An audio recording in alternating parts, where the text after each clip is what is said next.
É isso aí. Clica lá no link que eu deixei que vai direto para a live. Vai lá na bio. Vamos só colocar aqui, ó.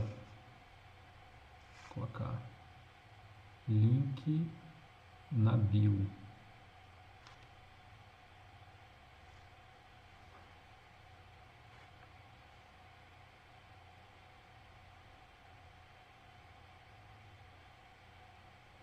Pronto. Olha lá. Ativa isso. Link na bio. Muito bem. Então vamos lá. Sem mais enrolação, vamos fazer já se tá ok lá pelo canal do YouTube. Todo mundo acessa o link lá que a gente vai começar. Então hoje a gente vai começar na parte dos conceitos e dos princípios do direito administrativo. E aí bem focado já direto para as questões, não aquela parte básica, teórica, já umas questões mais avançadas que seriam pertinentes aí ao direito administrativo. Então uma primeira questão que eu trouxe CESP, que ela diz assim, olha aqui como diz a questão aqui. Tendo como referência a doutrina, julgue o item a seguir a respeito de conceitos, princípios e classificações do direito administrativo. Então, a parte de conceitos e princípios, e aí o item a ser julgado diz o seguinte: para os autores que defendem o princípio da subsidiariedade, a atividade pública tem primazia sobre a iniciativa privada, devendo o ente particular se abster de exercer atividades que os condições de exercer por sua própria iniciativa e com seus próprios recursos. Então, primeiro destaque que a gente vai fazer aqui é a questão da subsidiariedade. Olha aí, princípio da subsidiariedade. Na verdade, no direito administrativo, no direito público, não vale a ideia de subsidiariedade na relação à administração e particulares. Como funcionaria a subsidiariedade? É assim, olha, pelo princípio da subsidiariedade, um determinado sujeito só vai agir, só vai entrar em ação se o outro não o fizer ou não tiver condições de fazer. Então, o item está dizendo assim, olha, que a administração tem primazia, mas vale a regra da subsidiariedade, ou seja, a AD só iria desempenhar aquelas atividades que os particulares não conseguissem desempenhar. E, na verdade, essa não é a lógica. A lógica em relação ao poder público, qual que é? É a lógica da exclusividade, ou seja, existem serviços públicos que, pelo próprio texto constitucional e pela lei, só o poder público pode desempenhar. Então, atividade de segurança pública, policiamento, patrulhamento, defesa das fronteiras do território nacional, correspondência nacional. Então, isso é uma atividade ou um serviço exclusivo de Estado. Então, naqueles serviços que são considerados exclusivos, não se pode cogitar da subsidiariedade, ou seja, se um não agir, se o Estado não agir ou se o particular não agir naquela atividade, um outro agente queria atuar. Isso não vale. Então, a gente tem, em relação aos serviços ou atividades que o Estado deve desempenhar, a gente tem primeiro a categoria dos serviços chamados exclusivos ou típicos de Estado. Só o Estado deve e pode desempenhar. E existem atividades que são de concorrência ou concomitância entre particulares e o poder público. Então, nesse tipo de atividade, também não vale a subsidiariedade, ou seja, mesmo que você tenha os particulares desempenhando atividade de saúde, de educação, mesmo assim, concomitantemente, deve prestar esse serviço. Mesmo que você tenha serviços públicos que sejam delegados a particulares, como o transporte coletivo, ainda assim você tem a função ou o dever que o poder público tem de desempenhar concomitantemente essa atividade. Resumindo, a estrutura da administração pública brasileira, conforme a Constituição e conforme as normas infraconstitucionais, não faz nenhum sentido ou não se aplica a lógica do princípio da subsidiariedade em relação aos particulares. Em outras palavras, naquelas atividades em que considera atividade típica ou exclusiva de Estado, só o Estado pode desempenhar e aí os particulares sequer podem prestar esse serviço ou essa atividade. Atividades em que concomitantemente os particulares e o poder público podem desempenhar, é o caso de saúde, educação e alguns outros serviços que podem ser transferidos a particulares, Nesses serviços também não vale o princípio da subsidiariedade, ou seja, mesmo que já estejam executando perfeitamente aquela atividade, isso não impede que o poder público o faça e tenha o dever de fazer também. Então, essa assertiva, essa questão, ela fica errada, porque ele diz, olha, para os autores que defendem o princípio da subsidiariedade, a atividade tem primazia sobre a iniciativa privada. Ao contrário, se defendesse a subsidiariedade, não teria essa lógica da primazia do poder público. Devendo o ente particular, ou seja, os particulares, se abster de atividades que o Estado tenha condições de exercer por sua própria iniciativa. Não é essa a lógica. Mesmo o Estado tendo condições de prestar o serviço de educação, mesmo assim, se não é uma atividade exclusiva de Estado, os particulares podem desempenhar, mesmo que o poder público já tenha condições de fazê-lo. Atividades em que o poder público exerce de forma exclusiva, os particulares não podem desempenhar de maneira alguma. Então, essa lógica aí da subsidiariedade. Posso fazer aqui algumas anotações, a gente faria o seguinte, olha, primeiro destaque, não prevalece da subsidiariedade. Subsidiariedade na administração pública.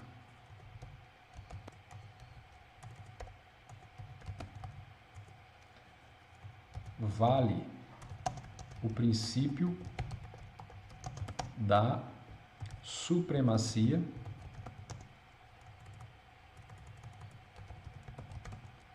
com atividades exclusivas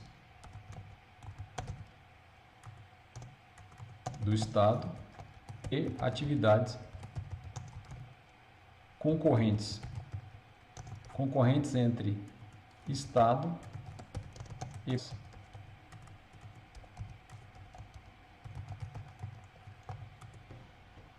então essas duas lógicas aí nessa estrutura. Vamos para uma segunda questão, um segundo tema que a gente vai abordar nessa parte introdutória conceitual de principação. O enunciado diz assim, olha, julgue o item que se segue a respeito de aspectos diversos relacionados ao direito administrativo. E aí o item para ser julgado diz, a jurisprudência administrativa constitui fonte direta do direito administrativo, porque sua aplicação é procedimento corrente na administração e obrigatória para o agente administrativo, cabendo ao particular sua observância no cotidiano. Primeira coisa que eu preciso falar sobre essa questão do CESP para vocês. Tradicionalmente, as bancas, incluindo o CESP, quando vai abordar o tema ou o tópico fontes do direito administrativo, tradicionalmente, ou na maioria das vezes, os seguintes aspectos. A questão da distinção entre fonte primária, que é a lei, a fonte por excelência, e as fontes secundárias, que são a jurisprudência, a doutrina, os costumes e os princípios gerais de direito. Então, o que é a tradição? Então, vamos aqui que tradicionalmente, vamos registrar aí, tradicionalmente como é que funciona. Então, tradicionalmente.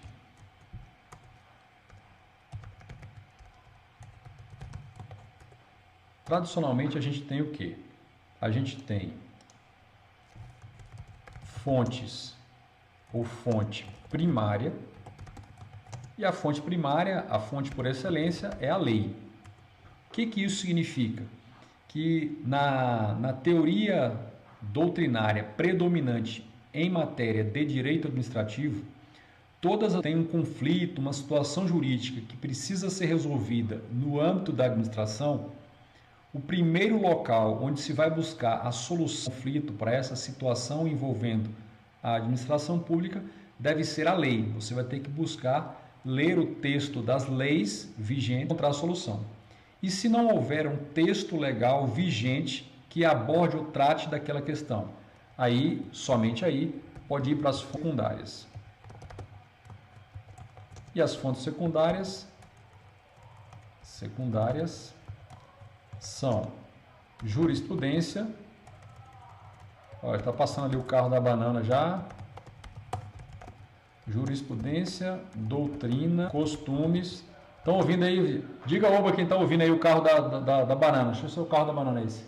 Carro da banana. Costumes e princípios gerais do direito. Princípios aqui, o acento está errado. Princípios. Muito bem. Então, resumindo, tradicionalmente, quando a gente estuda para concurso, quando a gente analisa várias questões de prova, a gente percebe que, a maioria das vezes, o que se cobra é essa distinção entre fonte primária e fonte secundária. Ou seja, no direito administrativo, a princípio da chamada fonte primária é a lei. E quando fala lei em sentido genérico. É lei lá no sentido do artigo, a gente pode colocar aqui, a gente está falando lei conforme está definido no artigo 59 da CF/88, que é a lei complementar, lei delegada, medida provisória, decreto legislativo, resoluções legislativas e até emendas constitucionais. E em função do princípio da legalidade estrita, em função do princípio da legalidade estrita, em matéria de administração pública, de poder público, de estrutura de Estado, nós só podemos buscar a solução para uma situação concreta, primeiramente na lei. Se e somente se não houver um texto legal vigente que disponha sobre aquela situação, somente aí é possível se valer das fontes que são a jurisprudência, a doutrina, os costumes e os princípios gerais de direito. Então, tradicionalmente, a gente estuda nessa perspectiva. Que as questões mais recentes, a gente fala aí de 2008, tá? Então, assim, vamos colocar aqui questões mais atuais. Nessas tais questões mais atuais, além de as bancas, especialmente o CESP, cobrar em suas questões a distinção entre a fonte secundária, cobra também a questão da fonte direta e fonte indireta. Então vamos lá. Fonte, olha o carro do fonte direta. A chamada fonte direta também é chamada, então fonte direta também é chamada pura ou fonte própria.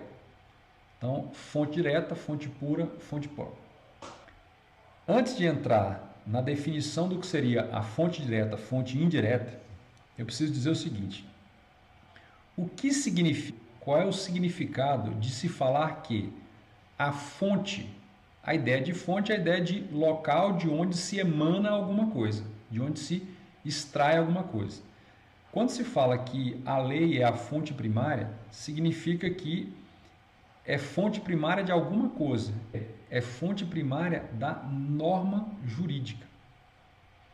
E o que é a norma jurídica? Então, o que seria a norma jurídica? Então, a gente poderia colocar aqui uma observação, uma OBS aqui. Olha, lei é considerada fonte primária. E a lei é uma descrição textual de determinada conduta ou situação jurídica que deve ser observada, impondo-se o quê? Uma ação, uma omissão ou uma permissão. Em outras palavras, quando se fala lei, está falando de uma descrição textual sobre determinado comportamento, determinada circunstância, deduto. Então você descreve uma circunstância, descreve um comportamento, descreve uma conduta. E nessas condutas você proíbe alguma coisa, proíbe algum comportamento, você permite algum comportamento, você impõe um comportamento, uma ação ou uma omissão, deixar de fazer. Então essa é a lei, o raio-x do que é o texto da lei. Agora, a norma é o comando proibindo ou autorizando que se extrai do texto da lei. Como é que a gente pode compreender melhor isso aí? Simples. Vamos pegar o texto que está no Código Penal, o artigo 121 do Código Penal. Textualmente, no Código Penal está dito assim, no artigo 121, matar alguém, ponto, pena de 6 a 20 anos de reclusão e multa. Então esse é o texto. Matar alguém, ponto, pena de 6 a 20 anos. Quando a gente lê esse texto, a gente consegue extrair dali quando que o legislador quis externalizar em relação aos particulares, de forma genérica e abstrata, o texto. Então, quando a gente lê matar alguém, ponto, pena, punição de 6 a 20 anos de encarceramento, de reclusão, mais multa, qual é o comando que a gente interpreta desse texto? Que é permitido matar, é proibido matar. Então, o comando é proibido, ou seja, o legislador não quer que mate, se quem matar, quem produzir aquela conduta vai ter uma sanção muito grave. Então, isso significa o que a norma, o comando, a norma jurídica, não equivale ao texto. Não é igual, não é sinônimo do texto. O texto legal, o texto da lei, permite que se interprete e dali se infira, se extraia qual é o comando, qual é a jurídica. Muito bem. Então, essa é a lei, é a fonte primária aqui, a fonte por excelência. E o que é a norma? A norma jurídica. A norma jurídica é um comando determinando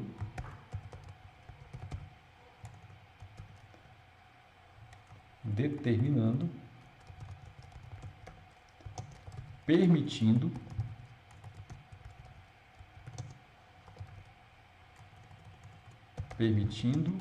proibindo ou autorizando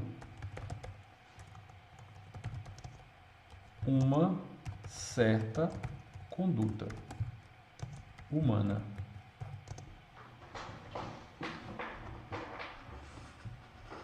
Então, resumindo, quando a gente diz que a lei é uma fé ou que algo é a fonte, a gente está dizendo que é ali que a gente vai encontrar, a gente vai inferir, vai interpretar qual é o comando, qual é a norma jurídica.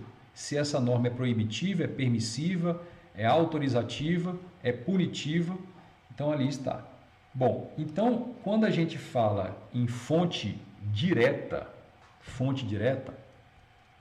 a gente está dizendo o seguinte, é o meio jurídico formal próprio para revelar a norma jurídica. Fonte direta é aquilo cuja a função primordial, a razão de ser, é revelar a norma jurídica que se quer transmitir aos indivíduos. Nessa perspectiva, o que é a fonte por excelência no direito administrativo? Aí a gente tem os exemplos. A fonte direta por excelência no direito administrativo, primeiro, é a lei. É a fonte primária. É a lei. Aí, além da lei, a gente tem os atos administrativos normativos, que são os atos normativos infralegais, ou seja, estão abaixo da lei. Essa é a fonte. Então, no direito administrativo, a fonte direta, ou seja, a fonte pura, a fonte em sentido próprio, aquela que se presta, cuja a função primordial, a razão de ser, é revelar uma norma, o conteúdo de uma norma, é a lei. E a gente fala aí os atos administrativos normativos. Em outros ramos do direito, como direito do trabalho, direito civil, a gente tem como fonte de direito empresarial, como fonte direta também o costume, por exemplo. Então essa é a fonte direta. Mas a gente tem também a chamada fonte indireta. Só recapitulando o que a gente está falando.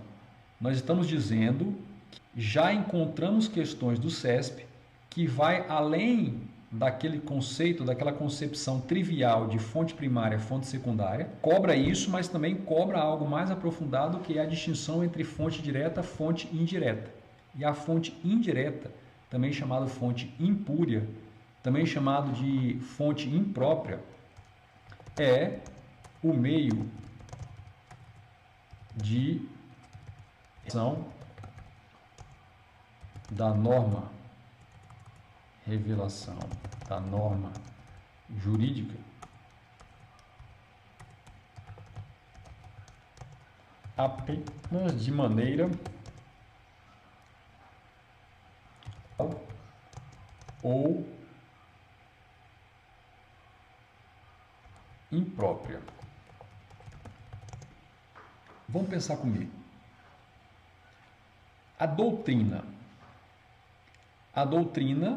em direito administrativo pode ser uma fonte secundária, ou seja, diante das lacunas, da ausência de texto legal abordando aquela matéria, a gente pode se valer dos ensinamentos doutrinários, as teses, as teorias, os princípios, as construções teóricas, para dali se encontrar qual seria a norma se ela viesse a ser colocada em um texto legal. Muito bem. Só que a função principal da doutrina, a razão de ser da doutrina, não é revelar, não é dar a conhecer tudo de uma norma. A função da doutrina é produzir estudos, interpretações, análises, desenvolvimentos teóricos, lógicos, para a construção do direito como um todo. A parte interpretativa, a parte da construção e elaboração das normas, a parte da lógica sistêmica. Então, se a gente perguntar qual é a razão de ser, a lógica de existência da doutrina, o princípio dela não é revelar o conteúdo de norma, é muito mais que isso. Mas, às vezes, de forma indireta, além do seu papel de estudar o direito como um todo, a doutrina também pode, no caso de lacuna no texto da lei, você utilizar a doutrina como fonte reveladora da norma de maneira indireta. A mesma, então, a gente poderia colocar aqui o primeiro exemplo, a doutrina. Além da doutrina, a gente tem a jurisprudência. Para quem já vem estudando direito constitucional, direito administrativo, o direito como um todo, fica bem claro e evidente que o papel da jurisprudência, ou seja, das decisões repetidas dos tribunais, a função dos tribunais, até mesmo de onde se constrói a jurisprudência, a função não é revelar uma norma. A função dos tribunais é aplicar o conteúdo das normas. É fazer o papel interpretativo da norma em abstrato, a análise fático-probatória do caso concreto e fazer a ação de um ao outro com o respectivo efeito jurídico, fenômeno esse que se chama incidência e subsunção. Muito bem. Agora, como função indireta da jurisprudência, como seu papel indireto, impróprio, diante das lacunas da lei, das falhas no ordenamento, a jurisprudência, os tribunais podem construir soluções baseadas em um princípio que está lá na lei de introdução às normas do direito brasileiro, a chamada LINDB, que é o princípio do non licet, que o juiz não pode se furtar, se recusar a decidir uma controvérsia alegando lacuna da lei. Ele vai ter que construir a solução com base em outros valores. Então aí a jurisprudência passa a ser fonte indireta. Muito bem. Então, diante dessa perspectiva, o que a gente percebe?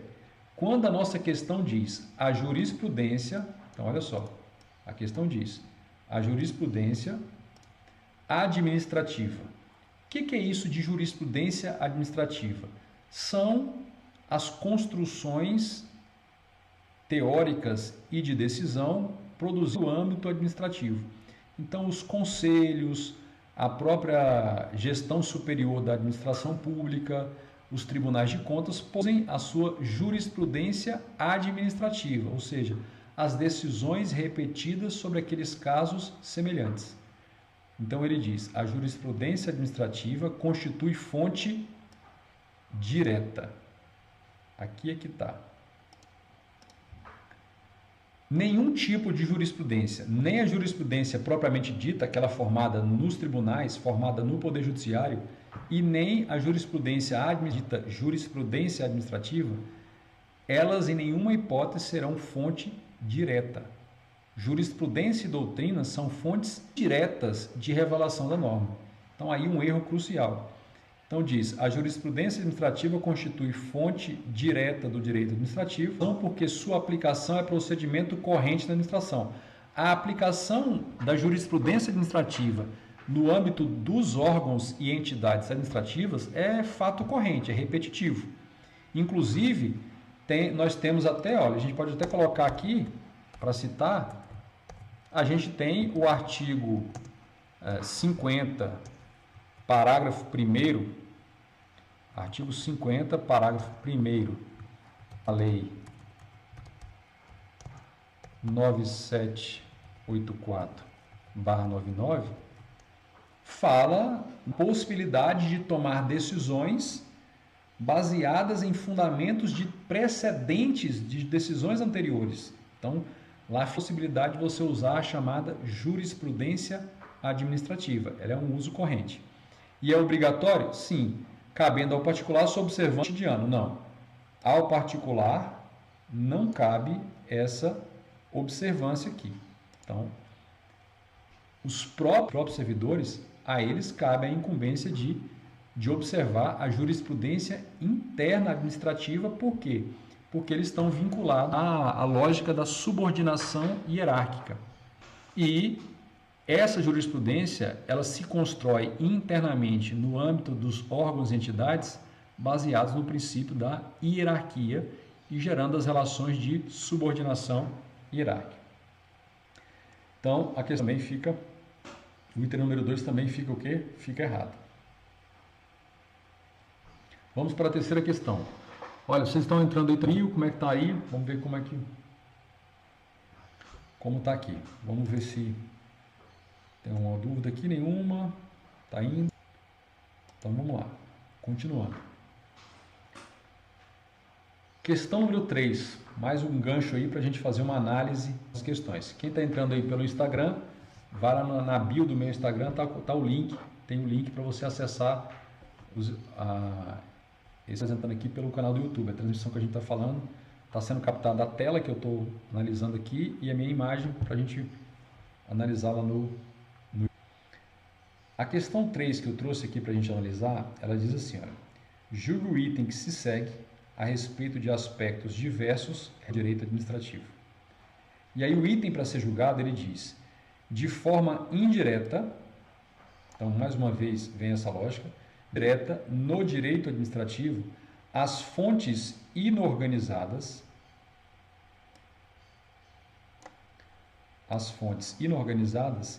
influem na produção do direito positivo, apesar das atividades opinativas e interpretativas serem consideradas fontes que influem nessa produção.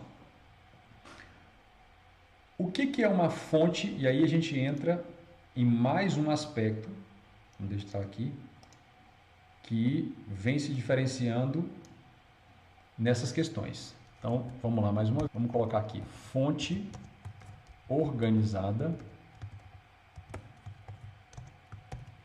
e a gente tem a chamada fonte inorganizada. Então, vou colocar fontes usadas e fontes inorganizadas.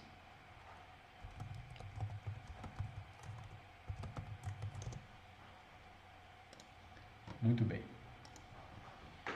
Então, veja, tradicionalmente, e isso continua sendo cobrado em prova, se cobrava em matéria de fontes do direito administrativo, se cobrava de fonte primária, a fonte por excelência a lei, e as fontes secundárias, que são a jurisprudência, a doutrina, os costumes, os princípios gerais do direito. Também vem sendo cobrado, que nós já vimos, a distinção entre fonte direta, a fonte pura, a fonte própria, e a fonte indireta do direito administrativo. E também vem aparecendo questões tratando de fontes organizadas e fontes inorganizadas. O que são as fontes organizadas? São aquelas oriundas de um procedimento ou processo formal e legalmente previsto de elaboração da fonte das normas jurídicas. Fica evidente que a fonte organizada por excelência é a lei. Por quê? Porque a forma de propositura, tramitação, elaboração, aprovação, sanção, vigência e de constitucionalidade das leis é toda organizada. Existe um passo a passo legalmente estabelecido para propor como tramitar, elaborar, aprovar, emendar, alterar as leis. Então, quando a lei é promulgada, publicada, quando ela sai do forno, ela saiu de um processo organizado, ou seja, aquela fonte, a fonte da norma que ela revela. Então, a elaboração da lei revela a forma organizada de se proceder. Então, é uma fonte organizada. Exemplo. Vamos colocar aqui. Exemplo. Agora, se a gente for pensar numa fonte secundária mais organizada, a gente tem a jurisprudência.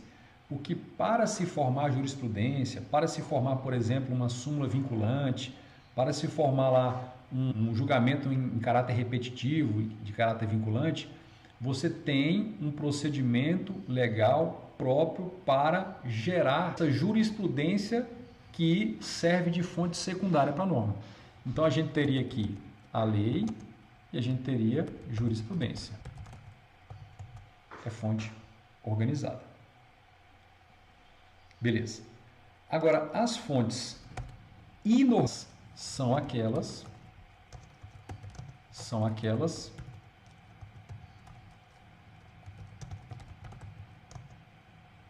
oriundas de fenômenos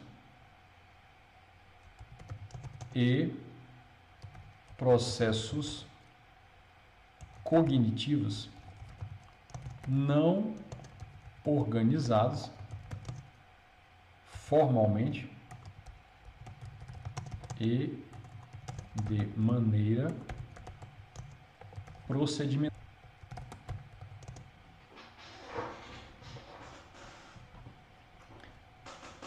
Vamos começar pelo costume.